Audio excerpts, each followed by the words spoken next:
کہ تم غلطی چھ اس وضوس مز کران اس تم غلطی کران کہ سون وضو چھن یوان آز ادارے تحقیقات اسلامی کی طرف تھی وضو ہیچناؤن خاطر تھی برونٹ کن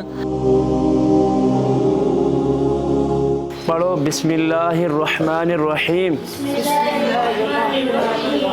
اگر ہم بسم اللہ الرحمن الرحیم سے ہی شروع کریں گے تو ہمارا سر سے لے کر پاؤں تک کیا ہوگا، جسم پاک ہوگا۔ اس کے بعد ہم نے نیت کرنی ہے کہ میں اللہ عز و جل کے لیے وضو کر رہا ہوں۔ آپ نے نہیں کہنا ہے میں اللہ عز و جل کے لیے وضو کر رہا ہوں اور پاکی حاصل کرنے کے لیے میری نماز درست ہو جائے۔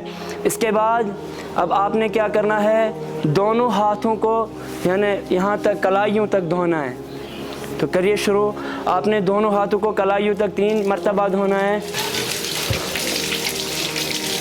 اس کے بعد ہم نے ہاتھوں کی انگلیوں کا خلال کرنا ہے۔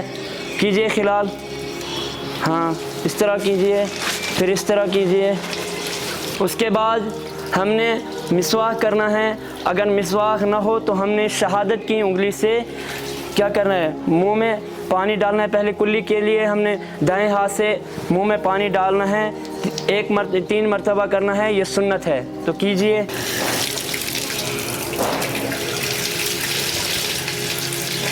اس کے بعد ہم نے ناک میں پانی چڑھانا ہے۔ اکثر لوگ کیا کرتے ہیں کہ بائیں ہاتھ سے ناک میں پانی چڑھاتے ہیں، یہ مکروہ ہے، اس سے وضو مکروہ ہو جاتا ہے۔ ہم نے دائیں ہاتھ میں پانی لینا ہے، لیجئے، پھر ناک میں چڑھانا ہے نرم گوشت تک، پھر الٹے ہاتھ کی چھنگلی ہمیں ناک میں ڈالنی ہے، ڈالیے۔ اگر روزہ ہو تو ہم نے نرم گوشت تک ہی پانی ڈالنا ہے، اگر روزہ نہ ہو تو ناک کی ہڈی تک پانی لے جانا ضروری ہے۔ اس کے بعد ہم نے پورا چہرہ اس طرح دھونا ہے کہ جہاں سے عادتاً بال اگنا شروع ہوتے ہیں اور ٹھوڑی کے نیچے تک، ایک کان کی لو سے دوسرے کان کی لو تک 1 مرتبہ چہرہ دھونا، یہ کیا ہے، فرض ہے۔ لیکن فرض اس میں کیا ہے کہ ہم اگر ایک ہی بار دھوئیں گے تو ہمارے اکثر جگہ جو سوکھی رہ جاتی ہے، کیونکہ ایک ہی مرتبہ کرنے سے ہمارا فرض ادا نہیں ہوگا، اس لیے 3 مرتبہ دھوئیں گے۔ اب اس کے بعد ہم نے سیدھے ہاتھ میں پانی لے کر ہم نے بازو دھونے ہیں، اس طرح دھونے ہیں۔ جو ہمیں حضور علیہ السلام نے وضو کرنے کا طریقہ سکھایا وہ کیا ہے کہ ہم نے سیدھے ہاتھ میں اس طرح پانی لیا اور اس کو بعد انگلیوں سے شروع کر کے ادھر کی طرف اور اوپر سے ہاتھ پھیرنا ہے۔ کوہنیوں تک دھونا کیا ہے، یہ فرض ہے، یہ قرآن سے ثابت ہے۔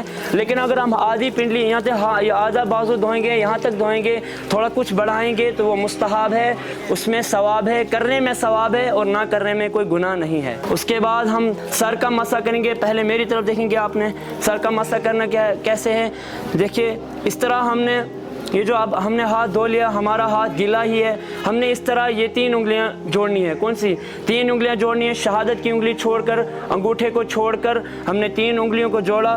تو اس طرح ہم نے اپنی ٹوپی کو منہ میں لیا، اس طرح ہم نے جوڑ کے اس طرح کیجئے، سب اس طرح ایسے کرنا ہے، سیدھا پیچھے لے جانا ہے۔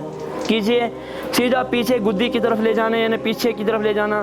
ہاں، شہادت کی انگلی اوپر رکھیے، اس طرح، پھر سیدھا آگے لے آنا ہے، اس طرح، ہاں سیدھا بالکل۔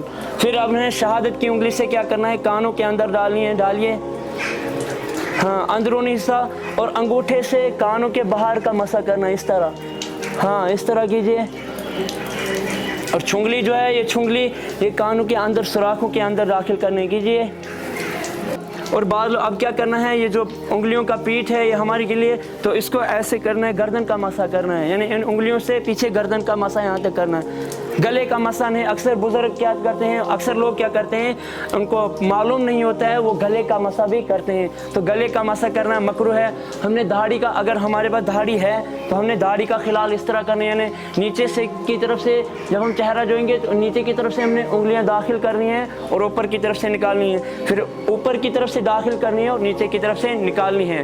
تو اکثر لوگ غلطی کرتے ہیں، وہ کیا کرتے ہیں، اس طرح گلے کا مسح بھی کرتے ہیں، جس سے ہمارا وضو کیا ہوتا ہے، مکروہ ہو جاتا ہے۔ اب ہم نے چوتھا فرائض، یعنی جو 4 فرائض، 3 فرائض ہمارے ادا ہو گئے، ان میں سنتیں بھی ہیں، مستحب بھی آ گئے، اور اب ہمارا چوتھا فرائض کیا ہے، چوتھا فرائض ہمارا پاؤں دھونا ہے۔ پاؤں کیسے، یعنی دایاں پاؤں شروع کریں گے ہم انگلیوں کی طرف سے، انگلیوں کی جانب سے ہم شروع کریں گے، ٹخنوں سمیت دھونا ہے، یہ قرآن سے ثابت ہے۔ ہاں دھو لیجئے دایاں پاؤں پہلے انگلیوں کی جانب سے،